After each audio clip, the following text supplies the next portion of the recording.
if they're not listening, they're not learning. I've had to kind of really pull out every trick in my pocket and learn a whole lot more to try and keep them focused. With a class of 120 for a 2-hour lecture, I have to get their attention. So they can be sitting there on their devices or pretending to do something else, and it really doesn't matter what my content is at that point if I haven't got their attention.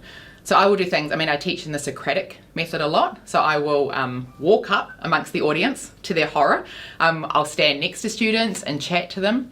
I do a lot of asking questions and then getting students to respond, and that puts students on the spot a little bit, but it's really effective for memory. So if you ask someone something before you tell them the answer, lots of research says that they remember that better than if you just told them.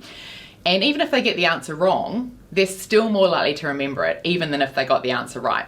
I think my teaching's got so much better since I've put more effort into telling jokes, telling personal anecdotes. They can stop listening if I'm quoting the privacy code. If I'm telling them an anecdote about an argument I had with my husband that involves something to do with privacy, they're all on, right? Other thing I do is spend more time explaining the why rather than just focusing on the what in terms of the content of the teaching.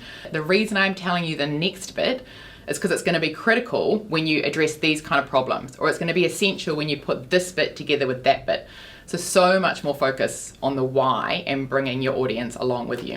I think the more we think about who's the audience and how can we be in service to the audience, as opposed to who am I going to sound smart, am I going to forget what I'm saying, am I going to stumble over my words, that kind of ego is a bit of an impediment to actually connecting with the audience. So flicking that switch and thinking way more about the audience and what they need, and way less about you and whether you're embarrassed.